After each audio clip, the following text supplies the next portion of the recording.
Hi dears, നമ്മൾ ചോദ്യക്കലവറിയുടെ 5ാമത്തെ ക്ലാസ്സിലേക്ക് സ്വാഗതം. അപ്പൊ നമ്മൾ ഇന്ന് വരെ ഇപ്പോൾ 5ാമത്തെ ക്ലാസ് ആണ് അല്ലേ? അപ്പൊ ഇതുവരെ ടോപ്പിക് നമ്മൾ എടുത്തു ആസൂത്രണ കമ്മീഷൻ. അതായത് നമ്മുടെ PSCക്ക് ഇഷ്ടപ്പെട്ട മേഖലകൾ ഉണ്ടല്ലോ, ആ മേഖലകൾ, അതായത് ഒരുപാട് ക്വസ്റ്റ്യൻ പേപ്പർ റെഫറൻസ് ചെയ്ത് നോക്കുന്ന സമയത്ത് നമുക്കറിയാം ഇന്ന ടോപ്പിക്കുകൾ എന്നും വരും. അപ്പൊ ആ ടോപ്പിക്കുകൾ എടുക്കുക, ആ ടോപ്പിക്കുകളുമായി ബന്ധപ്പെട്ട് SCRT എന്താണോ പറഞ്ഞിരിക്കുന്നത് അത് നമ്മൾ പഠിക്കുക, എന്നിട്ട് ആ ടോപ്പിക്ക് കംപ്ലീറ്റ് ആക്കുക. ഓക്കെ, ഇതാണ് നമ്മുടെ പഠനത്തിന്റെ രീതി. അപ്പൊ വരാൻ പോകുന്ന എക്സാമിന് നിങ്ങൾ ഈ ലെവലിൽ തന്നെ കമ്പനി കോർപ്പറേഷൻ ലാസ്റ്റ് ഗ്രേഡ് ആണെങ്കിലും അതുപോലെ VFA, ബെവ്കോ LD, ദേവസ്വം ബോർഡുകൾ, കമ്പനി ബോർഡ് അസിസ്റ്റന്റ്, അങ്ങനെയൊക്കെ എക്സാമുകൾക്ക് നല്ല രീതിയിൽ ടോപ്പിക്കുകൾ, ഹോട്ട് ടോപ്പിക്കുകൾ എടുക്കുക. എന്ത് ചെയ്യുക, അതിൽ SCRT എന്തൊക്കെ പറഞ്ഞിട്ടുണ്ടോ അത് വ്യക്തമായിട്ട് പഠിക്കുക. അല്ലാതെ SCRT മാറ്റി വെച്ചിട്ട് പഠിച്ചു കഴിഞ്ഞാൽ നമുക്ക് എവിടെ എത്താനായിട്ട് പറ്റില്ല. അപ്പൊ അതുകൊണ്ടാണ് ടോപ്പിക്കുകൾ വ്യക്തമായിട്ട് എടുത്തെടുത്ത് നിങ്ങൾക്ക് മനസ്സിലാക്കി തരാനാണ് ഈ രീതിയിൽ കൊണ്ടുപോകുന്നത്. അപ്പൊ ഇന്നത്തെ ടോപ്പിക് കേരള ബാങ്ക് ആണ്. അപ്പൊ നമ്മൾ ആസൂത്രണ കമ്മീഷൻ ഫസ്റ്റ് എടുത്തു, പിന്നെ NDC എടുത്തു, നാഷണൽ ഡെവലപ്മെന്റ് കൗൺസിൽ എടുത്തു, അതേപോലെ ഹരിത വിപ്ലവം എടുത്തിട്ടുണ്ട്, റിസർവ് ബാങ്ക് ഓഫ് ഇന്ത്യ എടുത്തു, ഇപ്പോ കേരള ബാങ്ക്. ഓക്കെ, 5ാമത്തേതാണ് കേട്ടോ. നമുക്ക് നോക്കാം. ഇതാണ് പുതിയ SCRT 10ാം ക്ലാസ്സിലെ സോഷ്യൽ സയൻസ് ബുക്കില് ഉള്ളതാണ്. പുതിയ SCRT 10ാം ക്ലാസ് കേട്ടോ. കേരള ബാങ്കിനെ കുറിച്ചിട്ട് ഈ ഒരു പാരഗ്രാഫിൽ, ഈ ഒരു ബോക്സിൽ തന്നെ എല്ലാ കാര്യവും വ്യക്തമായിട്ട് പറയുന്നുണ്ട്. അപ്പൊ പറയുന്ന കാര്യങ്ങൾ നന്നായിട്ട് ശ്രദ്ധിക്കുക കേട്ടോ. ഒരിക്കലും മാസോ വർഷോ ഡേറ്റോ ഇതൊന്നും അവിടെ തെറ്റ് വരാൻ പാടില്ല. കാരണം സ്റ്റേറ്റ്മെന്റ് ചോദ്യത്തിന് കേരള ബാങ്കുമായി ബന്ധപ്പെട്ട് താഴെ തന്നിട്ടുള്ളവയിൽ ശരിയായ പ്രസ്താവനകൾ ഏതെല്ലാം എന്ന് പറഞ്ഞിട്ട് 4 ഓപ്ഷൻ തന്നു കഴിഞ്ഞാൽ ഇതിലെ വർഷങ്ങളെ അവർ എന്തായാലും മാറ്റിമറിച്ചിട്ട് അങ്ങോട്ട് ഇടും. അപ്പൊ അത് തെറ്റാൻ പാടില്ല, ശ്രദ്ധിക്കാം. ഓക്കെ, അപ്പൊ ക്ലാസ്സുകൾ ഇഷ്ടപ്പെടുകയാണെങ്കിൽ സബ്സ്ക്രൈബ് ചെയ്ത് സപ്പോർട്ട് ചെയ്യുക, ലൈക്ക് ചെയ്യുക, ഷെയർ ചെയ്യുക, വലതുവശത്ത് കാണുന്ന ബെൽ ബട്ടൺ ഒന്ന് ഇനേബിൾ ചെയ്യുക, ടെലിഗ്രാം ഗ്രൂപ്പിൽ ജോയിൻ ചെയ്യുക. ഇത്ര മാത്രമേ നിങ്ങളുടെ ഡ്യൂട്ടീസ് ഉള്ളൂ. പിന്നെ നിങ്ങളുടെ മഹത്തായ ഒരു വിലപ്പെട്ട ഒരു കമന്റ് കൂടിയിട്ട് ക്ലാസ്സിനെ കുറിച്ചിട്ട് എന്ത് ചെയ്യാ, ഒന്ന് അഭിപ്രായം കൂടി താഴെ രേഖപ്പെടുത്താം. ഓക്കെ, അപ്പൊ നോക്കാം.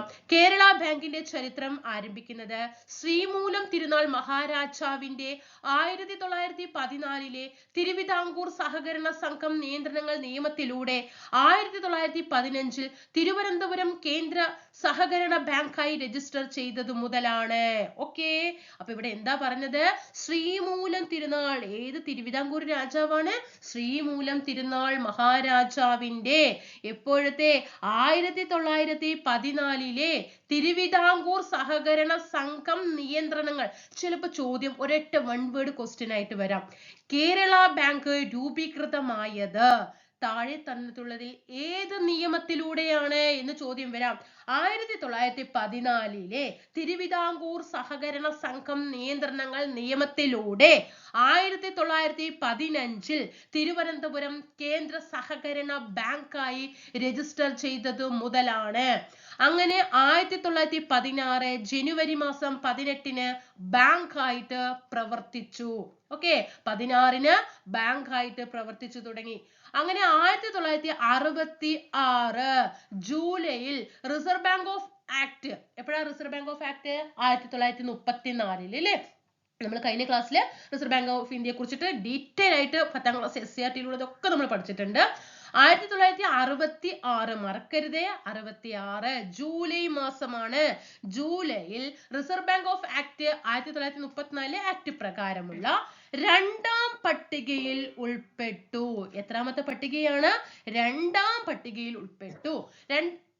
2019 കേരളത്തിലെ 13 ജില്ലാ സഹകരണ ബാങ്കുകൾ കേരള സംസ്ഥാന സഹകരണ ബാങ്കായി മാറുകയും കേരള ബാങ്ക് എന്ന പേരിൽ അറിയപ്പെടുകയും ചെയ്തു.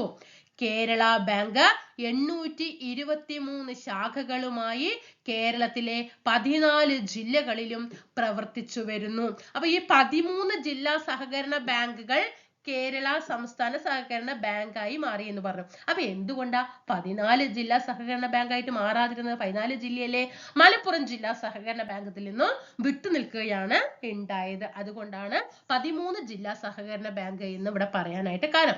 അപ്പൊ എത്ര ശാഖയാണ്? 823 ശാഖകളുമായി കേരളത്തിലെ 14 ജില്ലകളിലും പ്രവർത്തിച്ചു വരുന്നു. മികച്ച ബാങ്കിംഗ് സേവനങ്ങൾ, സാമ്പത്തിക ഉൾച്ചേർക്കൽ ഉറപ്പുവരുത്തൽ, സംസ്ഥാനത്തിന്റെ സാമ്പത്തിക വികസനം ത്വരിതപ്പെടുത്തൽ എന്നിവയാണ് കേരള ബാങ്കിന്റെ പ്രധാനപ്പെട്ട ലക്ഷ്യങ്ങൾ. സാമൂഹിക പ്രതിബദ്ധത, ഗ്രാമീണ വികസനം, പാർശ്വവൽക്കരിക്കപ്പെട്ട സമൂഹത്തിന്, എന്താ പാർശ്വവൽക്കരിക്കപ്പെട്ട ഈ എന്താണ് താഴെത്തട്ടിലുള്ള ഗോത്ര സമൂഹങ്ങൾ, SC/ST സമൂഹങ്ങൾ, അങ്ങനെ അവരെയൊക്കെയാണ് എന്ത് ചെയ്യുക, അരികവൽക്കരിക്കപ്പെട്ട അല്ലെങ്കിൽ അതായത് പിന്നോക്കം നിൽക്കുന്ന വിഭാഗം, ആ സമൂഹത്തിന് പിന്തുണ നൽകാൻ എന്നിവയും ബാങ്കിന്റെ ലക്ഷ്യങ്ങളാണ്. വെരി വെരി ഇമ്പോർട്ടന്റ് ആണ്. കേരള ബാങ്കിന്റെ ലക്ഷ്യങ്ങൾ മികച്ച ബാങ്കിംഗ് സേവനം നൽകുക, സാമ്പത്തിക ഉൾച്ചേർക്കൽ ഉറപ്പുവരുത്തൽ. സാമ്പത്തിക, അവിടെ എക്സാം ഹാളിൽ ഉൾച്ചേർക്കലൊക്കെ നിന്നിട്ട് ആകതാവും. അപ്പൊ ഇവിടെ പഠിച്ചു പോകണം. സാമ്പത്തിക ഉൾച്ചേർക്കൽ ഉറപ്പുവരുത്തൽ, സംസ്ഥാനത്തിന്റെ സാമ്പത്തിക വികസനം ത്വരിതപ്പെടുത്തൽ എന്നിവയാണ് കേരള ബാങ്കിന്റെ പ്രധാനപ്പെട്ട ലക്ഷ്യങ്ങൾ. സാമൂഹിക പ്രതിബദ്ധത, ഗ്രാമീണ വികസനം, പാർശ്വവൽക്കരിക്കപ്പെട്ട സമൂഹത്തിന് പിന്തുണ നൽകൽ എന്നിവയും ബാങ്കിന്റെ ലക്ഷ്യങ്ങളാണ്. ഇനി നോക്കാം, ബാങ്കിന്റെ ഓഹരിയിൽ 40%, ഇത് വരും ട്ടോ, വരുന്ന എക്സാമുകൾക്ക് പ്രതീക്ഷിക്കാവുന്ന ക്വസ്റ്റ്യൻസ് ആണ്. എത്ര ശതമാനമാണ് ഡിവൈഡ് ചെയ്തിരിക്കുന്നതെന്ന് ചോദ്യം വരും. ബാങ്കിന്റെ ഓഹരിയിൽ നിന്ന് 40% കേരള ഗവൺമെന്റിനാണ് കേട്ടോ. 40% ആർക്കാണ്? 40 കേട്ടോ, കേരള ഗവൺമെന്റിന്. ഇനി 30% ജില്ലാ സഹകരണ ബാങ്കിന്, 30% ജില്ലാ സഹകരണ ഡിസ്ട്രിക്ട് ബാങ്കിന് അല്ലെ. അതേപോലെ 30% മറ്റുള്ളവർക്കുമാണ് കേട്ടോ. 30%. അപ്പൊ എത്രയായി? 4 3 7 7 3 10 അല്ലെ. ഓക്കെ. നിരവധി ബാങ്കിംഗ് സേവനങ്ങളാണ് കേരള ബാങ്ക് അതിന്റെ ഗുണഭോക്താക്കൾക്ക് നൽകുന്നത്. നിക്ഷേപങ്ങൾ സ്വീകരിക്കൽ, വായ്പ നൽകൽ, മറ്റ് പണമിടപാടുകൾ നടത്തൽ എന്നിവയെല്ലാം ഇതിൽ ഉൾപ്പെടും. കേരളത്തിലുടനീളമുള്ള ATM സർവീസുകൾ, ആധുനിക ബാങ്കിംഗ് സാങ്കേതിക വിദ്യ, ഡിജിറ്റൽ പ്ലാറ്റ്ഫോം എന്നിവയിലൂടെ തങ്ങളുടെ ഇടപാടുകാർക്ക് മെച്ചപ്പെട്ട അനുഭവവും മികച്ച കാര്യക്ഷമതയും ബാങ്ക് നൽകുന്നു. അപ്പൊ ഇവിടെ പഠിക്കേണ്ടത് ശ്രീമൂലം തിരുനാൾ കേരള ബാങ്ക് എന്ന് ആലോചിക്കുമ്പോൾ തന്നെ ശ്രീമൂലം തിരുനാളിനെ ഓർമ്മ വരണം. 1914 സഹകരണ സംഘം നിയന്ത്രണ നിയമത്തിലൂടെ 15 തിരുവനന്തപുരത്ത് ആസ്ഥാനം എവിടെയാണ്? കേരള ബാങ്കിന്റെ ആസ്ഥാനം എവിടെയാണ്? തിരുവനന്തപുരത്താണ്. ഓക്കെ. കേന്ദ്ര സഹകരണ ബാങ്ക് ആയിട്ട് രജിസ്റ്റർ ചെയ്തത് മുതലാണ്. പിന്നെ 16 ജനുവരി 18 ബാങ്ക് ആയിട്ട് പ്രവർത്തനം തുടങ്ങുന്നത്. 16 ജനുവരി 18 എന്ന് ഓർക്കണം. 66 ജൂലൈയില് റിസർവ് ബാങ്ക് ആക്ട് അല്ലെ 34 RBI ആക്ട് പ്രകാരമുള്ള എത്രാമത്തെ പട്ടികയിലാണ്? 2ാമത്തെ പട്ടികയിലാണ്. മറക്കരുത്, 2ാം പട്ടികയിൽ ഉൾപ്പെട്ടത് 2019 കേട്ടോ. 2019 കേരളത്തിലെ 13 ജില്ലാ സഹകരണ ബാങ്കുകൾ എന്ത് ചെയ്തു? കേരള സംസ്ഥാന സഹകരണ ബാങ്ക് ആയിട്ട് മാറുകയും കേരള ബാങ്ക് എന്ന പേരിൽ അറിയപ്പെടുകയും ചെയ്തു. ഓക്കെ. അങ്ങനെ എത്ര ശാഖകളുണ്ട്? 823 ശാഖകളുണ്ട് കേട്ടോ. ഇപ്പൊ കേരളത്തില് 14 ജില്ലകളിലും പ്രവർത്തിച്ചു വരുന്നുണ്ട്. ഓക്കെ ആണോ? ഓക്കെ. അപ്പോൾ എത്രയാണ് ബാങ്കിന്റെ ഓഹരി എന്ന് പറയുമ്പോൾ 100% കണക്കാക്കണം. അതിൽ 40% കേരള ഗവൺമെന്റിനുള്ളതാണ്, 30% ആർക്കാണ്? ജില്ലാ സഹകരണ ബാങ്കിനുള്ളതാണ്, ബാക്കി 30% എന്താണ്? 30% മറ്റുള്ളവർക്കുമാണ്. ഓക്കെ ആണല്ലോ. ഇതാണ് SCERT പുതിയ 10ാം ക്ലാസ് SCERT പറഞ്ഞിട്ടുള്ള കേരള ബാങ്കിനെ കുറിച്ചിട്ടുള്ളത്. ഓക്കെ. ഇനി നമുക്ക് കുറച്ച് അഡീഷണൽ പോയിന്റ്സ് നമുക്ക് പഠിക്കേണ്ടതുണ്ട്. നോക്കാം. ഇപ്പൊ നമുക്ക് കേരള ബാങ്കിനെ കുറിച്ചിട്ട് ഇപ്പോ കൂടുതലായിട്ട് പഠിക്കാൻ നമുക്ക് കുറച്ച് പോയിന്റുകളേ ഉള്ളൂ കേട്ടോ. അതൊക്കെ പ്രീവിയസ് ആയിട്ട് ചോദിച്ച ചോദ്യങ്ങളുമാണ്. ഇപ്പൊ നമ്മുടെ കേരളത്തില് സഹകരണ ബാങ്കുകളുടെ സംവിധാനം എന്ന് പറയുന്നത് എങ്ങനെയാണെന്നറിയോ? സഹകരണ ബാങ്കുകളുടെ സംവിധാനം എങ്ങനെയാണ്? ത്രിതല സംവിധാനമാണ്. എന്താണ്? ത്രിതല സംവിധാനമാണ്. അപ്പൊ ഈ ത്രിതല സംവിധാനം മാറ്റിയിട്ട് എന്താക്കണം? ഒരു ദ്വിതല സംവിധാനം ആക്കിയാൽ മതി. ഓക്കെ. ദ്വിതല സംവിധാനം ആക്കുക എന്നതാണ് കേരള ബാങ്കിന്റെ ലക്ഷ്യം വെച്ചത്. ഓക്കെ. അങ്ങനെ സംസ്ഥാനത്ത് എന്ത് ചെയ്തു? സംസ്ഥാനത്തെ സഹകരണ ബാങ്കും 13 ജില്ലാ സഹകരണ ബാങ്കും, സംസ്ഥാനത്തെ സഹകരണ ബാങ്കും പിന്നെ 13 ജില്ലാ സഹകരണ ബാങ്കും കൂടി ചേർന്നിട്ടാണ് കേരള ബാങ്ക് രൂപീകൃതമായത്. കേരള ബാങ്കിൽ ചേരാത്ത ജില്ലാ സഹകരണ ബാങ്ക് ഏതാ നമ്മൾ നേരത്തെ പറഞ്ഞത്? മലപ്പുറം ജില്ലാ സഹകരണ ബാങ്കാണ് കേട്ടോ. ഇനി ഈ കേരള ബാങ്ക് രൂപം കൊണ്ടത് ഏത് കമ്മിറ്റിയുടെ നിർദ്ദേശപ്രകാരമാണ്? പ്രീവിയസ് ക്വസ്റ്റ്യൻ ആണ്. MS ശ്രീറാം കമ്മിറ്റി ആണ് കേട്ടോ. MS Sriram committee. ശ്രീറാം കമ്മിറ്റിയുടെ നിർദ്ദേശപ്രകാരമാണ് കേരള ബാങ്ക് രൂപം കൊണ്ടത്. എപ്പോഴാണ് കേരള ബാങ്ക് രൂപം കൊണ്ടത്?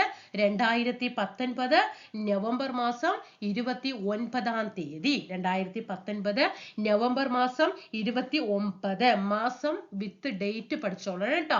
2019 29. ഓക്കെ, 2019 നവംബർ മാസം 29-നാണ് എന്ത് ചെയ്തത്? കേരള ബാങ്ക് രൂപീകൃതമായത്. ഓക്കെ ആണോ? കേരള ബാങ്കിന്റെ ആസ്ഥാനം എവിടെയാണ്? തിരുവനന്തപുരത്താണ്.